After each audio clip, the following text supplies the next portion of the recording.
It is 2026, and we are back.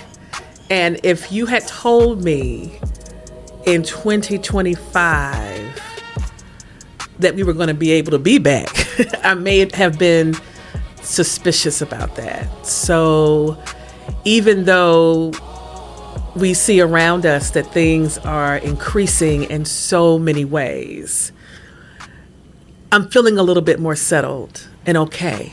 You know, I think we've taken a collective breath, not because we believe that it's over or that we're out of it.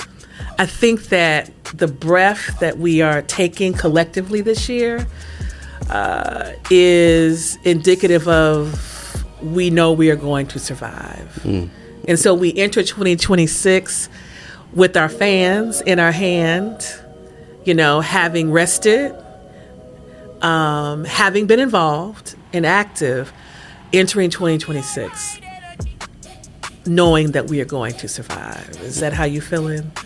That's how I'm feeling, and I guess we should clarify when we say we are back. You know, we as an organization, as a community, as a Black nation, but also most specifically, we as in the Black Voters Matter podcast, Unnamed, Unbound, back, season 2, episode 1. That's right.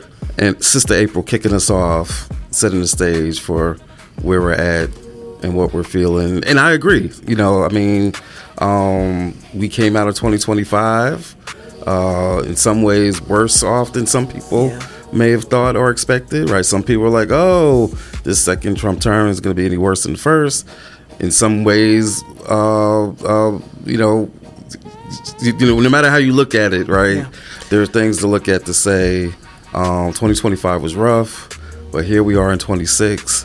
And what are we dealing with now? Right, we got a range of issues. We got a range of domestic issues. We got ICE terrorizing a lot of cities and states across the country, from LA to Chicago to DC to Memphis, and most recently right over in Minnesota and Minneapolis and the Twin Cities. But that's not all that we got going on. We got folks losing health care because of the big ugly bill that they voted on last year. It's hitting right now. So like people losing health care, premiums going up, all that. SNAP benefits getting cut, work requirements, people losing that. We got unemployment out of control. I mean, we got so much stuff going on in the country. And then on the global scale, what you got going on? This fool out here talking about trying to steal Greenland, already stolen oil from Canada. Has already stolen oil from Venezuela. The whole South America. Which, by the way, where's the money? Like that he got from the selling the oil. Oh, he said the U.S. quote unquote is getting that. Right. He got in some private account over in Qatar, whatever. And so you got that going on. You got the dollar that has been getting weak compared to the rest of the world. So you got in-country stuff going on, global stuff going on, and all of us caught up right in the middle of it. Yeah. You know, and what does all that mean for us, right? There are things that we are immediately feeling in our communities. We have seen ICE being who we knew they were, killing people, executing people now, who are simply in the community providing support, watching, and now, you know, they're being executed on live screen with no measure of responsibility or accountability. You know, they're becoming who we knew they were going to be. But that's happening in this moment, as you describe, under all of those things that are happening both domestically and foreign. And and so in 2026, we were just trying to imagine, you know, in 2025, what would a Trump administration look like? Would it be like the first time, you know, we saw Trump in office? And we all know the answer to that is unequivocally no, right? He did the things that he thought were going to get in his way. He removed lots of federal employees who were standing in the doorway the last administration. He has put absolute nuts in office who are ideologues and who have a vision of a country that is equivalent to 1776 in many regards. In some ways, they didn't anticipate, like economically, it's almost like 1776 because of what you said. But certainly in terms of social policy, the exclusion of people, the murdering of people, the lack of autonomy of people that existed in that time, they're trying to bring that to pass right now. And we knew that in 2025, but we now have a better sense of the roadmap, right? But again, as I said, we also know who we are. That's reemerging, not just from a memory, not just from a historical context, but from an actual real time. Because Black folks, folks was wondering, Black folk, where you at? What are you doing, right, in this moment where all these things are happening, And so what do you say to that in 2026? Black folks, where are you at? How would you answer that question in this season, in this moment? Well, I think to answer that, I think we have to do a deeper dive. Okay. Right? And I want to come back to the 1776 point because that's part of the answer, right? Because certainly in 1776, they had a particular response when they said, and they wrote it out, when a heap of tyrannies is being put on you, then, it comes a time when you have to, do certain things and declare certain things. So I want to come back to that. But first I want to do a deeper dive, right, on an issue that's near and dear to our hearts, obviously, as Black Voters Matter, and that's the issue of voting rights. And so right now, in the midst of all this chaos that we were just describing, there's a very specific attack. At a time when we need our voices to be heard more than ever, we're under attack where our voices could very well be diluted or almost completely erased. Yeah. And that's because there's a case. It's called the Calais case. It's based in Louisiana. Do you just want to give us a quick summary of what it's about and what's at stake with that case? Yeah, I think we collectively know, because we're coming up on Selma, the Bloody Sunday commemoration, where every year people around this country, around the world, quite frankly, come together and remember that day, where 600 brave people, right, left the church, determined to lay at the governor's feet the genocide of, Jimmy Lee Jackson, and determined to also lay at the feet the disenfranchisement and denial of the 15th and 14th Amendment rights in the Constitution, to demand that, Black folks be given the right to vote unhindered, right? And we get together and we commemorate that act that produced one of, I consider, this country's greatest legislative victories. It's about as close to a constitutional amendment that you can get, but it created an opportunity to do two things. One, it gave us an opportunity to make sure that states, the former, slave states, were required to have any actions that they did related to voting reviewed and examined by the Department of Justice. And while that wasn't always protective, depending on the administration in power, it at least kept a lot of stuff from becoming light of day. We know we lost that power in 2013. So what remained was Section 2, which is the litigation arm, which is, an opportunity for civil rights giants and community members to say that this map that they're doing, the things that they're doing, is diluting, minority, marginalized power. And it gave one of the most powerful enforcement vehicles to have those things changed.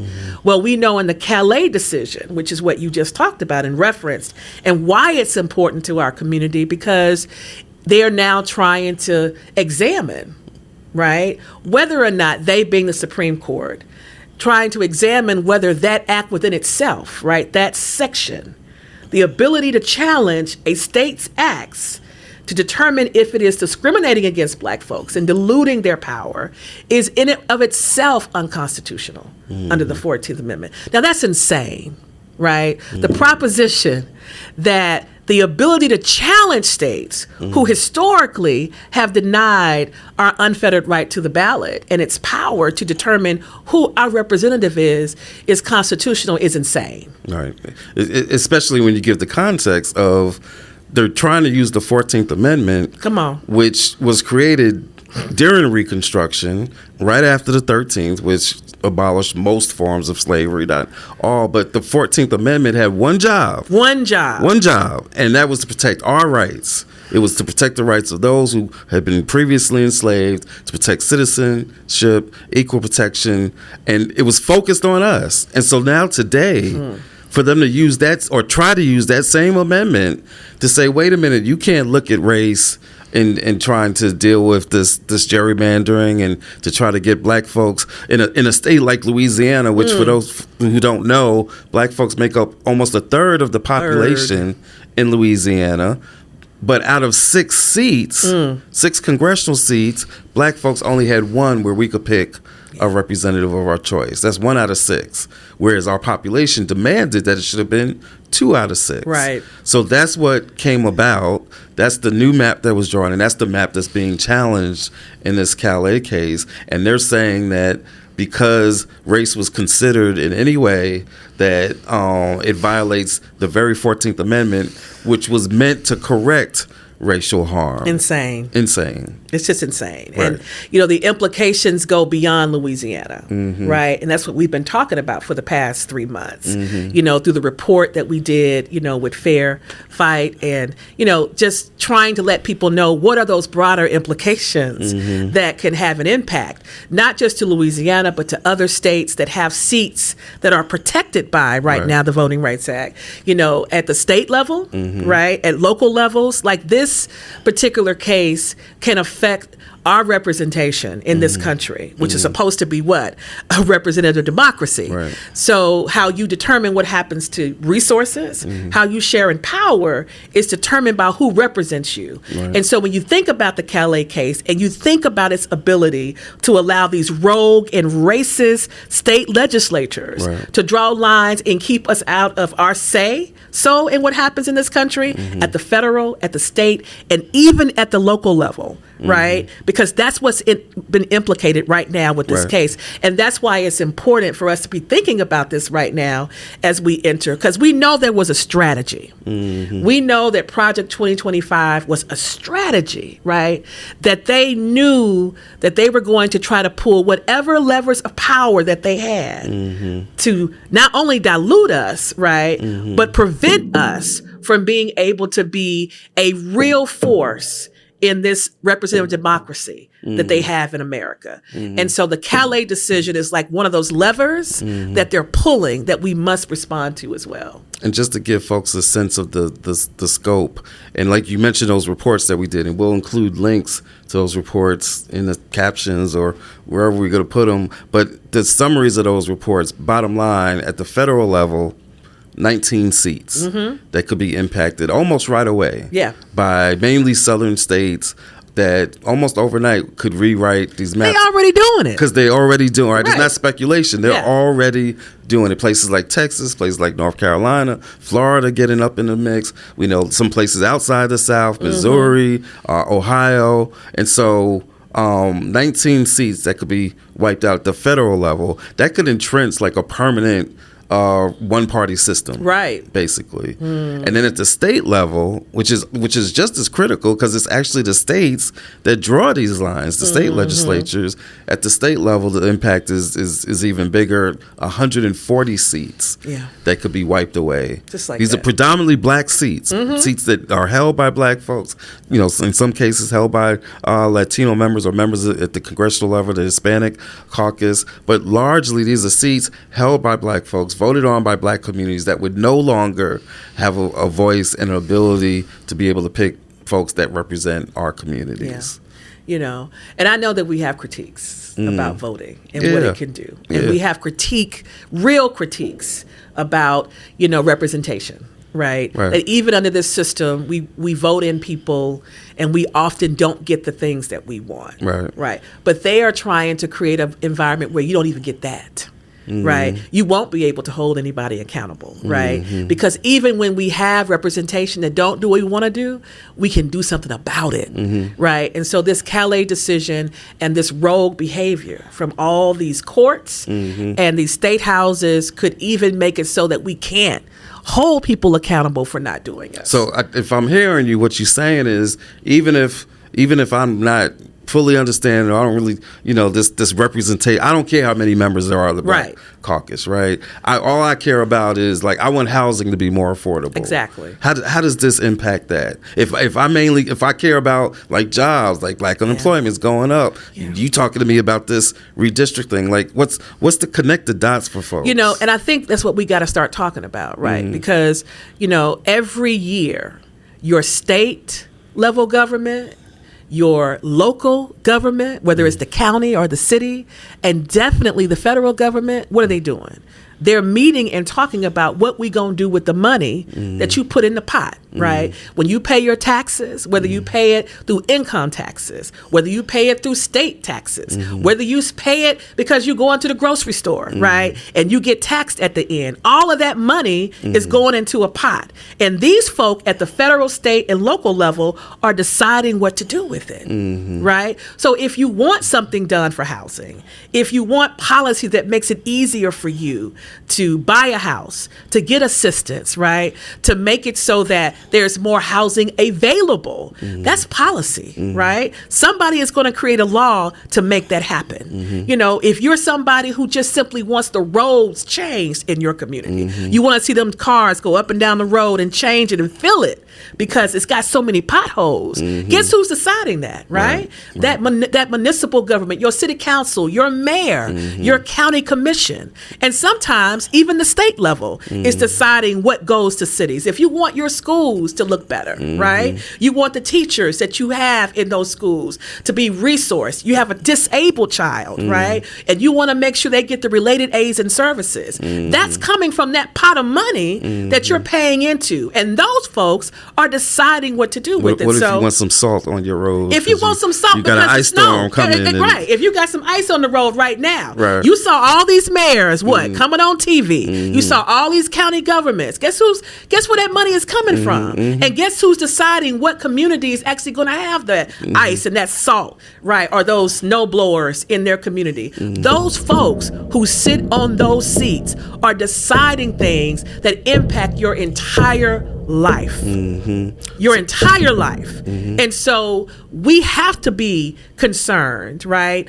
And involved in who gets at the table to decide where those resources are going to go. And even if the folk in office right now, I want to say this again, because I know I be sitting at the table too talking to my folk, and they say it don't matter. We've been voting for folk all the time. We still ain't got them roads fixed. Our community still gets ignored, right? We got all this voting rights access. What has it done for my community? At the end of the day, you still have the power to do something about it.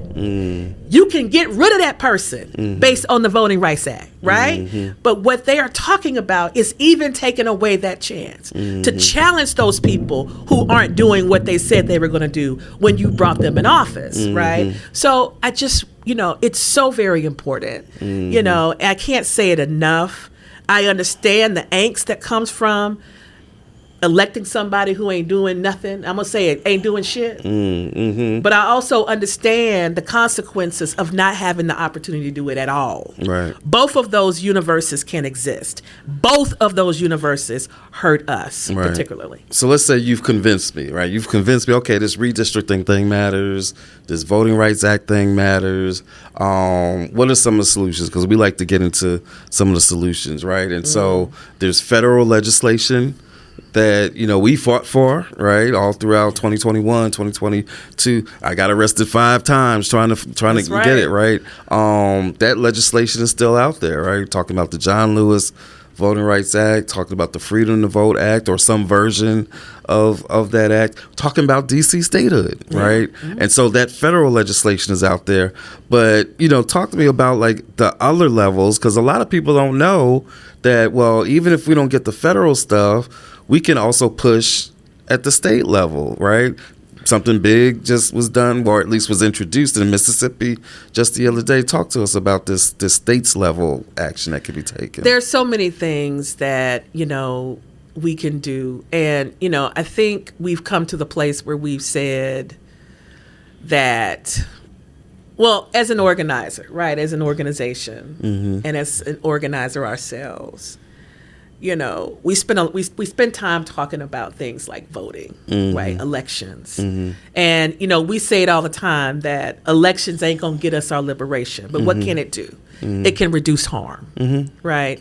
And so there are other things that we can do, too, in this moment to reduce harm, right? Policy can help to reduce harms. And that's connected to elections because, again, you got to have somebody who's going to be elected in office to help advocate for better policies, like what's happening in Mississippi, where we see the collapsing and the potential threat of Calais taking away one of our fundamental tools to protect our voting rights. We see states taking actions because there's nothing in the Constitution. Let me say it again. There is nothing in the Constitution that prevents states from also giving its residents more voting rights. And so we see in Mississippi that happening, right? We see Mississippi, and we saw in Michigan where, local folk, local organizers and activists got together and worked to create more voting rights in those states. And they haven't passed in those states quite yet. We're getting there. We have states like New Jersey that are making, some revolutionary changes to their constitution, right? Making sure that younger folk beyond 19 get rights under their state constitution to vote on certain matters. Making sure that where the Voting Rights Act ceases, we go back and deal with things like partisan gerrymandering. For a long time in this country, right, partisan gerrymandering was unconstitutional until this court said, oh, no, it's fair game, right? This the corrupt court. Right, this corrupt court said, oh, it's fair game. So there are some states that say partisan gerrymandering is also unlawful, right? And then also, too, racial gerrymandering is unlawful. And so we are looking for more expanded access to the ballots, right? Like having early voting. That don't exist everywhere, but we need to have it exist everywhere. And so these states like Mississippi are taking on some revolutionary legislative within the system. Again, it's not unconstitutional. You don't need a constitutional convention, but you can get yourself some more voting rights and political right protections in your state. And some people may say, why are you doing a state's voting rights act in Mississippi? They're not going to pass the states. There's a lot of things that have been passed by states that initially didn't look like they'd ever pass. Right now, you got Obamacare, which still isn't in 10, states, Medicaid expansion, whatever.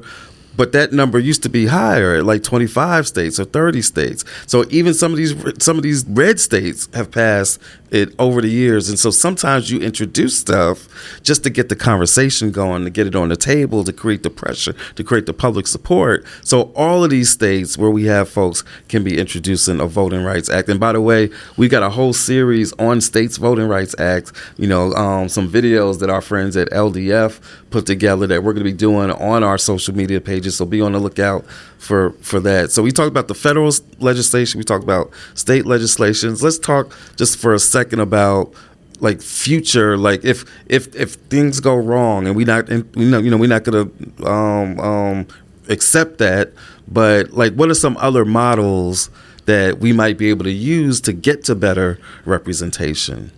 I say a lot that working to reduce harm, working to create policy within the system was never to stop us from imagining a nation that was better for our people, right? And we know that something not existing has never stopped us, right?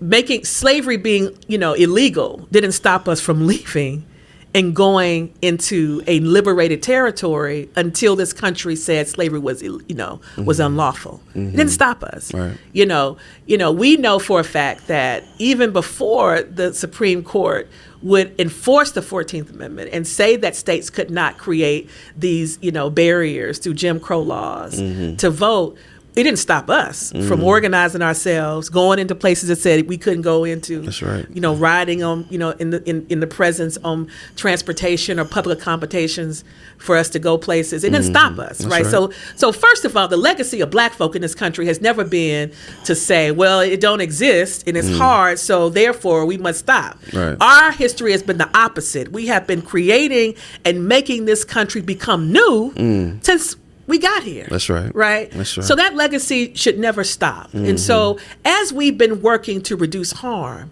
it's incumbent of us remember that history, like these folk on the wall that you see, right? And create something new. And so we've got to do that in this moment too. We have got to work to reduce harm, make it so that there's policy and there's organizing done to make sure folks aren't being executed in the street, Right.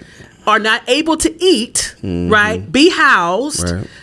And have the health and the resources they need. But we also got to radically reimagine, right? And what is something else that this country can do that will enshrine, our liberation? And so some of those things we got to work harder to get. Now, we ain't got to have a constitutional amendment. There's some stuff we got to do that. Yeah, because that sounds like work. That's work, but we got to do it though. Right, and we got to talk about it, and we got to talk about it right now. But we're going to get to that. Okay. But right now, there are things that we can do that, let's be clear, this country don't want.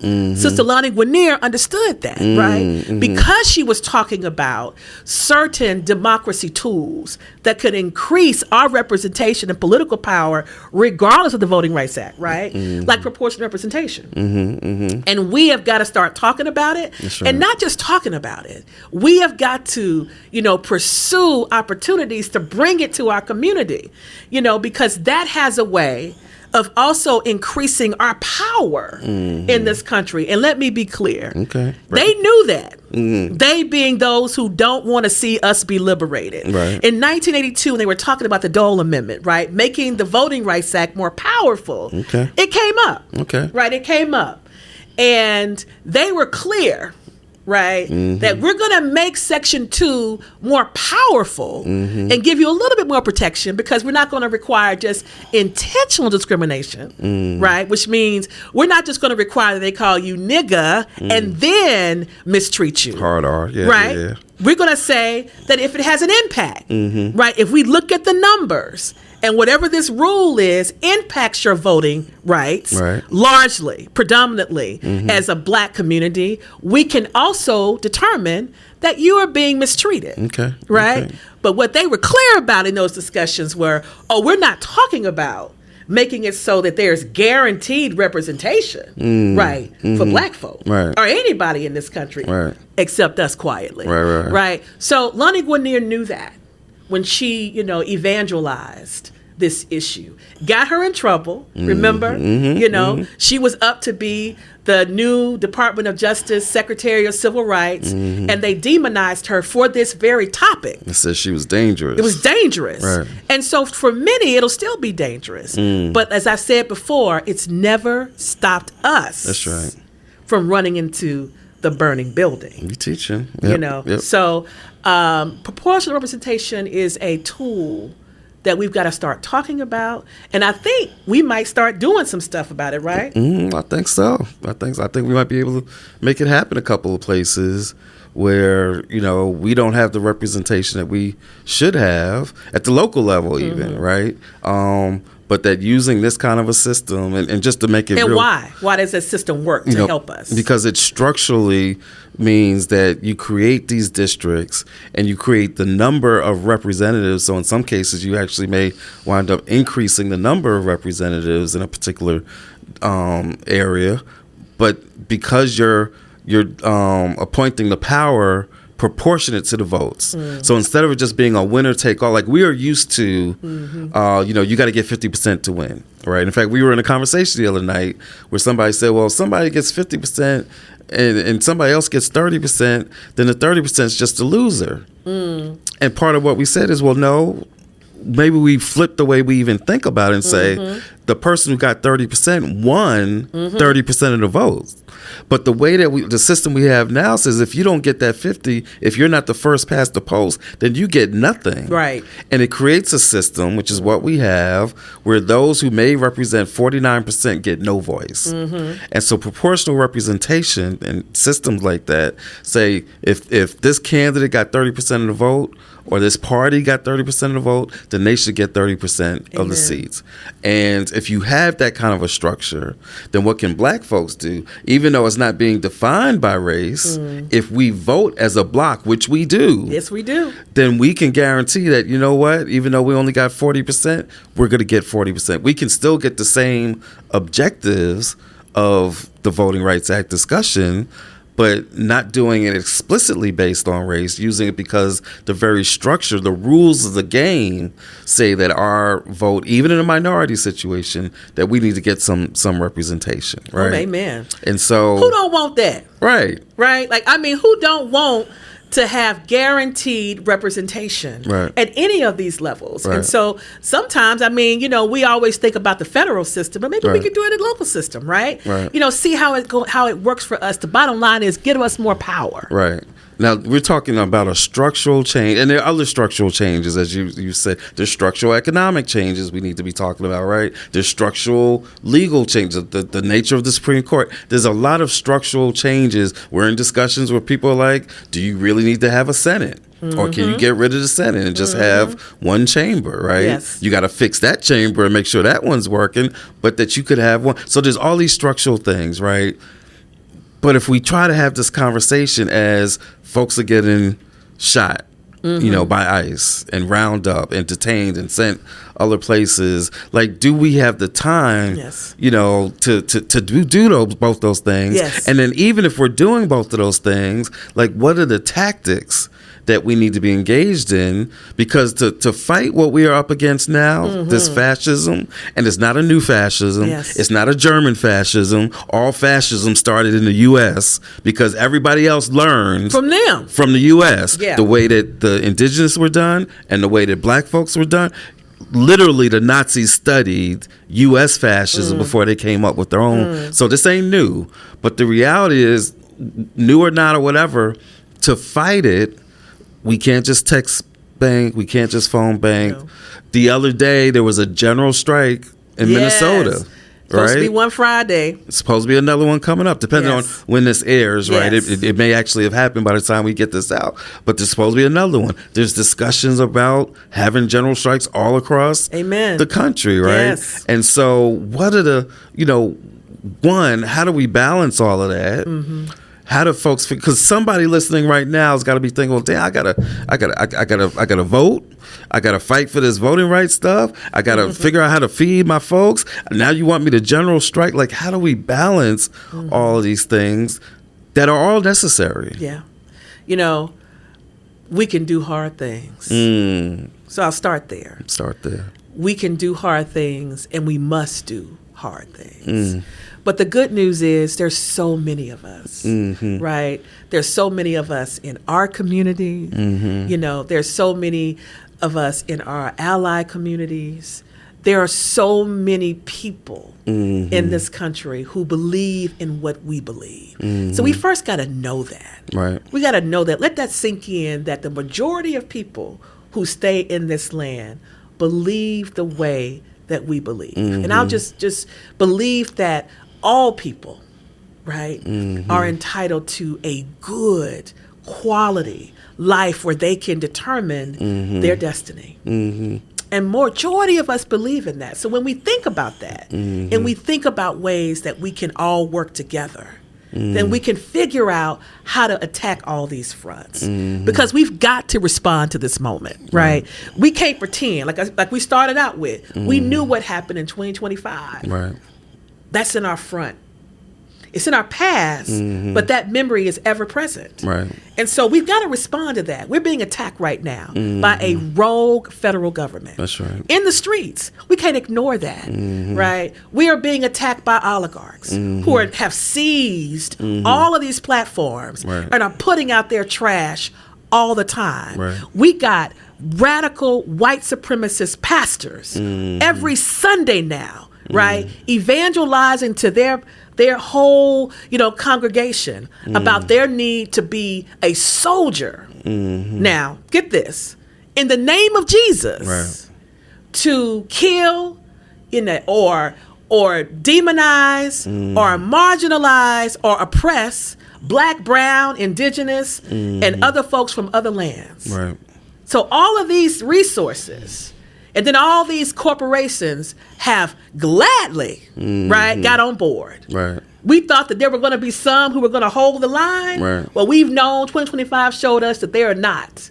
So, and just the other day, 60 of them in Minnesota came together and wrote a letter after the most recent shooting of Brother Petrie and Alex, and they put together this letter which used a lot of words to say nothing. Nothing. Like 60 corporations, all of which have power and collectively have a lot of power in that state and across the country. And they chose to put together a letter which basically just did some both sides stuff and at no point mentioned ICE. Yeah. Like, why you even write the letter and you're not even going to mention ICE? So anyway, I interrupted what you were. No, but that's the point. This is the moment that we're in. Right. So as much as I want to sit down and draft a new constitution, which we are, by the way, I still understand this moment. And we all got, so voting this year, right? Protesting this year, how we spend our money has all got to be under the banner of a resistance to this administration. And I believe that just as we've seen around the world, that's happening right now, right? Like in countries like South Korea, where they had a similar Trump. They took care of him through the organizing of the people on all fronts, through general strikes, through consistent protests, right? Through making sure their money reflected their attitude. By voting consistent to their desire to create what they wanted to create, they were able to create the moment and opportunity to get that person out of office, right? So we've got to create all of our tools of liberation this year that we use in the normal due course of things to resist what's happening, and not just resist it. We got to end it, right? So we've got to be clear that our actions must be in alignment with that. But I want to say again, we can do hard things. We can carry the banner of resistance in this huge coalition of people of goodwill, and we can also build for something new. Right? We can actually begin the process of thinking about things like, what is the Constitution that we want in this country? What is the changes we want? Because if we want to get rid of one of those houses, that's a constitutional change. We can't just legislate that, right? So we've got to start learning about things like the Constitutional Convention, right? We've got to be clear, like the radical Republicans, of what can we do and how do we prepare ourselves in this moment for a chance to structurally change this country, which means we got to start thinking about a new constitution. And what will that look like? What's the process for that? And more importantly, what is it that we want? That's right. Because we know what we don't want. That's right. We have had centuries of developing that criteria. But we haven't had centuries to develop. Nobody asked us as Black folk, what you want, right? And our ancestors understood that everything that they were fighting for wasn't just to end something bad, because everything they got was what? Creating a new America. And so we have the same obligations. We want education as a right. We want health care as a right. Yes, we want housing as a right, right? We want our food and how we eat, right? And what our environment looks like to find its way baked into a new constitution. We want governance from the local level all the way up. We don't want a federal government that determines everything that happens, right? And we want to find a way, how can we create direct democracy, right? Sure, Representative democracy, okay. But what would a direct democracy look like? That's right. Right? We want to abolish the Electoral College, but what goes in its place? We want to make sure that people, women, men have bodily autonomy. Right. That's not broad and can be interpreted, right? But that is specifically stated. We want rights to keep this country from disenfranchising our bodies. That's right. And making it so that we are consistently in this criminal justice system. Yes, we must resist, but y'all, we've got to create something new. We've got to create something new. We're not trying to just go back to what it was. We're trying to create something new. And, you know, our sister, Latasha, yes, who couldn't be with us today, but she's going to be with us, and she's got a word to say. And so we want to give her a minute to she's been talking about radical reimagining forever, for a long time. And acting like what? A new founder. That's right. Right. Of a new country. She's been saying that for years. Right. And so in this year, we're going to be talking about like how we put the meat to those bones, right? And who we're going to be working with as we try to do these things, walk and chew gum at the same time, fight the urgency, but also build for the long term. Do you have hope? Do I have hope? All that stuff we just talked about. Do you have hope? If I have hope, I wouldn't be sitting here right now. You know, I got hope. You know, I'm around you and Latasha all the time. You know, y'all keep me hopeful. These folks up on the wall here, like knowing everything that they did, that keeps me hopeful. Seeing all the work that our partners do in all these communities. Like sometimes people ask me, why are you still riding around on that bus, right?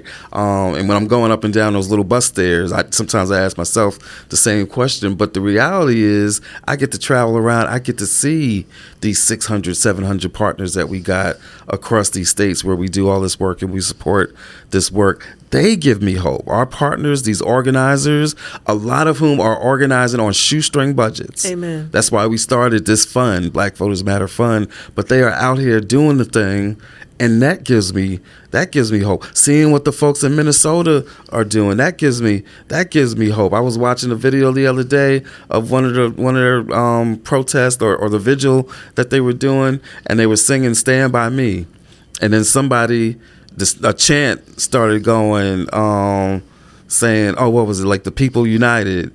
And they incorporated the chant into the song, into the music, right? Watching our folks, our fam, you know, Nene and them up in D.C., they out there protesting in the midst of doing go-go on the streets. All of that gives me hope. You know, what you said earlier, the fact that there's more of us than them. Amen. That gives me hope. So yeah, I've got deep hope. And if you have faith, and I'm not going to tell you what your belief needs to be, right? But I love that collectively, you know, we all have different faiths that point to a certain victory.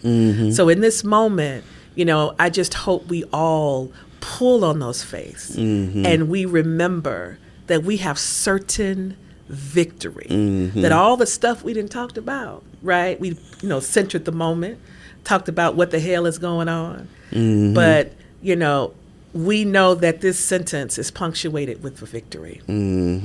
Yeah. April England Albright, co-founder, Black Voters Matter, chief of staff. Albright, legal co-founder, executive director, director.